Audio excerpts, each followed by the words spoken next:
तर नमस्कार विद्यार्थी मित्रांनो, मी संतोष गांधीले या युट्यूब चॅनलवर पुनश्च एकदा तुमच्या सर्वांचं स्वागत। आज अतिशय महत्त्वाचा एक इंग्रजीतला भाग आपण या ठिकाणी शिकणार आहोत, ज्याला आपण काइंड ऑफ सेंटेन्स म्हणतो। खरं तर सगळ्या गुरुजींनी ग्रामर शिकवायला सुरुवात करण्याच्या अगोदर मुलांना वाक्याची ओळख करून द्यायला पाहिजे, परंतु बऱ्याचशा वेळा असं काही होत असताना दिसत नाही। त्यामुळे आज मुद्दामून मी तुम्हाला नेमके वाक्य म्हणजे काय आणि वाक्याचे प्रकार कसे पडतात याच्याविषयी थोडक्यात माहिती सांगणार आहे। तर सगळ्यात महत्त्वाची गोष्ट, वाक्यापर्यंत जाण्याच्या अगोदर आपला प्रवास हा खूप मागचा असतो। जसं की काही विशिष्ट अक्षर ज्यावेळेस क्रमाने येतात त्यावेळेस त्याच्यापासून शब्द तयार होतात। जसं की ABCD चे झेड पर्यंत जे अक्षर आहेत ते कोणीकडे जमत नाहीत। व्यवस्थित क्रमानं जर आपण व्यवस्थित जर मांडले तर आणि तरच त्याचा काय होतो, शब्द होतो। आणि हेच शब्द ज्यावेळेस आपण क्रमानं मांडतो किंवा क्रमाने आपण घेतो त्यावेळेस त्याच्यापासून काय बनत असतं, सेंटेन्स बनत असतं। आता दैनंदिन जीवनामध्ये बोलत असताना किंवा लिहित असताना कळत न कळत वेगवेगळ्या प्रकारचे आपण वाक्य बोलत असतो, पण बऱ्याचशा जणांना माहित नाही की आपण ते वाक्य नेमकी कुठल्या प्रकारचे बोलत असतो। तर त्याचीच माहिती आजच्या या व्हिडिओमध्ये मी तुम्हाला सांगणार आहे। तर आजचा व्हिडिओ आहे काइंड्स ऑफ सेंटेन्स, म्हणजे वाक्याचे प्रकार। ते इंग्रजीमध्ये जर समजा तुम्हाला जर कोणी विचारलं वाक्याचे किती प्रकार पडतात, तर इंग्रजीमध्ये वाक्याचे एकूण 5 प्रकार पडतात। पहिला प्रकार ज्याला ॲझरेटिव्ह सेंटेन्स म्हणतात, दुसरा जो प्रकार आहे त्याला इंट्रोगेटिव्ह सेंटेन्स म्हणतात, तिसरा जो प्रकार आहे त्याला इंपरेटिव्ह सेंटेन्स म्हणतात, चौथा जो प्रकार आहे त्याला एक्सक्लेमेटरी सेंटेन्स म्हणतात आणि पाचवा जो प्रकार आहे त्याला ऑप्टेटिव्ह सेंटेन्स म्हणतात। बरेचशा जणांना ऑप्टेटिव्ह सेंटेन्स हे नाव नवीन वाटत असेल, परंतु वाक्य प्रकारामध्ये हा पाचवा प्रकार सुद्धा आहे। तर चला डिटेलमध्ये एक एक प्रकार आपण व्यवस्थित शिकून घेऊया। तर पहिला जो प्रकार आहे ज्याला ॲझरेटिव्ह सेंटेन्स किंवा मराठीमध्ये त्याला विधानार्थी वाक्य म्हणतो। तर विधानार्थी वाक्य म्हणजे दुसरं तिसरं काही नसून सरळ सरळ इंग्रजीची जी रचना असते, इंग्रजीची रचना कशी असते, सर्वातला सब्जेक्ट असतो, त्याच्यानंतर व्हर्ब असतं आणि त्याच्यानंतर ऑब्जेक्ट असतो। म्हणजे SVO या पॅटर्न मध्ये जर एखादं वाक्य आलं असेल आणि त्याच्या शेवटी जर पूर्ण विराम आला असेल तर अशा वाक्याला आपण विधानार्थी वाक्य किंवा स्टेटमेंट असं म्हणत असतो। परंतु या विधानार्थी वाक्याचे किती प्रकार आहेत, तर 2 प्रकार आहेत। पहिला जो प्रकार आहे त्याला अफर्मेटिव्ह सेंटेन्स म्हणतात, म्हणजे होकारार्थी वाक्य, आणि दुसरा जो प्रकार आहे त्याला निगेटिव्ह सेंटेन्स किंवा नकारार्थी वाक्य म्हणतो। म्हणजे वाक्य पॅटर्न तोच असतो, SVO हाच पॅटर्न या दोन्ही प्रकारामध्ये असतो।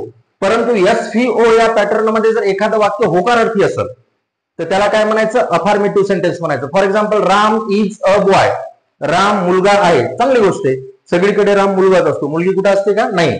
या वाक्यात कुठे तुम्हाला नकार दिसायला का, नकार म्हणजे जर समजा एखाद्या वाक्यामध्ये no, not, never, nothing, nonetheless यासारखा जर शब्द प्रकार आलेला असेल तर ते वाक्य नकारार्थी, आणि असा प्रकार जर आलेला नसेल तर त्या वाक्याला काय म्हणतात, होकारार्थी वाक्य असं म्हणतात। तर लक्षात आलं, विधानार्थी वाक्याचा पहिला प्रकार कुठला आहे, अफर्मेटिव्ह सेंटेन्स, होकारार्थी वाक्य। आणि याचा दुसरा प्रकार आहे निगेटिव्ह सेंटेन्स, म्हणजे जे वाक्य नकारार्थी असतं, पॅटर्न तोच असतो, SVO। जसं की राम हा सब्जेक्ट आलेला आहे, हे वर्ब आलेले आहे, हे गर्ल ऑब्जेक्ट आलेले, पण या वाक्यामध्ये कुठला शब्द आलेला आहे, नॉट शब्द आलेला आहे। आणि जर समजा एखाद्या वाक्यामध्ये no, not, never, nothing, nonetheless यासारखा जर शब्द प्रकार आलेला असेल तर अशा वाक्याला काय म्हणत असतात, नकारार्थी वाक्य असं म्हणत असतात। ठीक आहे, हे ॲझरेटिव्ह सेंटेन्सचे 2 प्रकार झाले।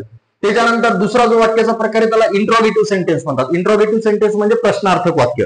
प्रश्नार्थक वाक्य म्हणजे ज्या वाक्यामधून प्रश्न विचारलेला असतो त्याला प्रश्नार्थक वाक्य असं म्हणत असतात।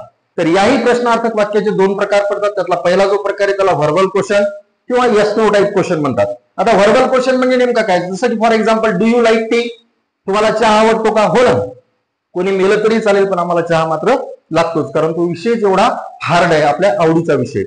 तर चला याच्यातला व्हर्बल क्वेश्चन आणि येस नो टाइप क्वेश्चन म्हणजे काय, तर question we start with helping verb and end with question mark is called verbal question. म्हणजे ज्या प्रश्नाची सुरुवात सहाय्यकारी क्रियापदाने होते आणि शेवटी प्रश्नार्थक चिन्ह येतं त्याला व्हर्बल क्वेश्चन म्हणतात।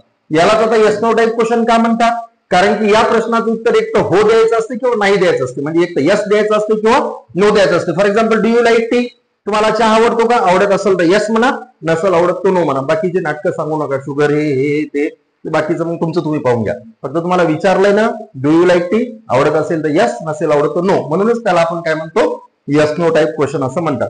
मी एका व्हिडिओमध्ये तुम्हाला हेल्पिंग वर्बची डिटेल माहिती सांगितलेली। इंग्रजीमध्ये 24 सहाय्यकारी क्रियापद येतात, कुठले कुठले येतात, am is, are, was, were, do, does, did, have, has, had, shall, should, will, would, can, could, may, might, must, dare to, need to, ought to and usual to याला जर सुरुवात झाली असेल आणि शेवटी जर प्रश्नार्थक चिन्ह आला असेल तर 100% समजायचं तो व्हर्बल क्वेश्चन किंवा येस नो टाइप क्वेश्चन आहे। आता इंट्रोगेटिव्हचा दुसरा प्रकार आहे WH question. WH question mean a question which start with WH pronoun and end with question mark is called WH question.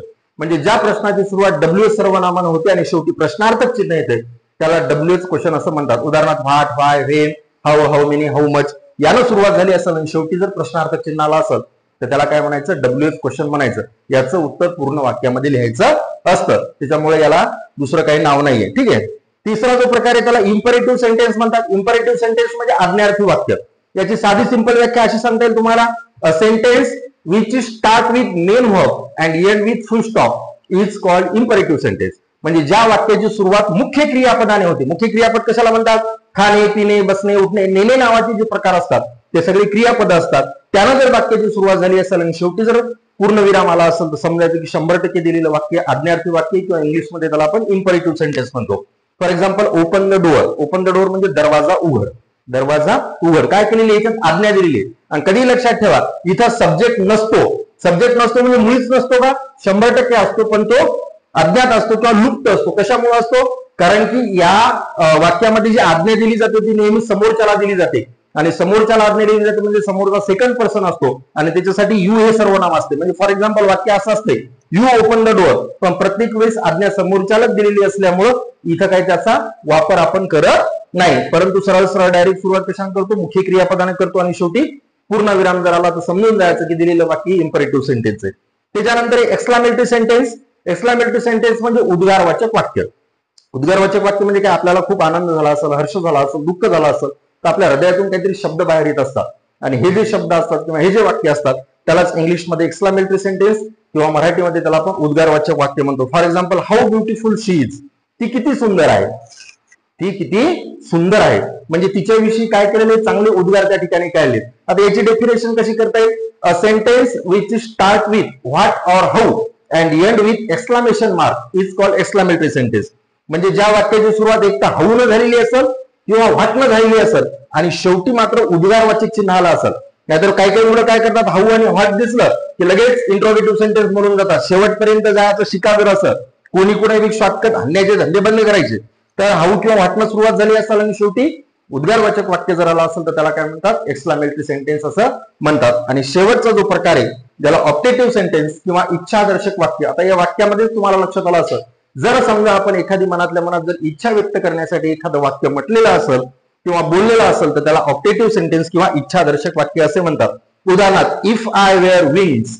If I were wings, जर मला पंख असते तर. पंख नसताना माणसं इतकी उडायलेत.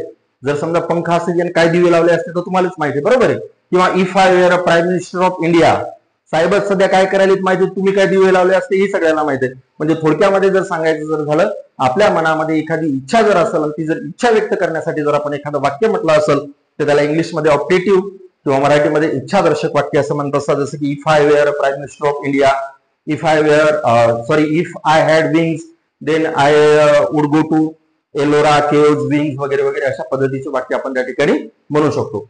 तर सगळ्यांना खात्री आहे की हे सगळे वाक्याचे प्रकार कळाले असतील. हे जर वाक्याचे प्रकार जर कळाले तर आणि तरच चेंज द वाईज असेल, डिग्री असेल, टेन्स असेल, हे प्रकार सुद्धा तुम्हाला उत्कृष्टपणे त्या ठिकाणी कळू शकतात. काय करायचंय, तुम्ही याचा स्क्रीनशॉट वगैरे घेऊन डिटेलमध्ये झूम करून सुद्धा तुम्ही हे बघू शकता. जर याच्याविषयी काही जर प्रश्न असतील तर नक्कीच मला कमेंट बॉक्समध्ये विचारा. हा जर व्हिडिओ आवडला तर जास्तीत जास्त एज्युकेशन ग्रुपमध्ये शेअर करा. धन्यवाद.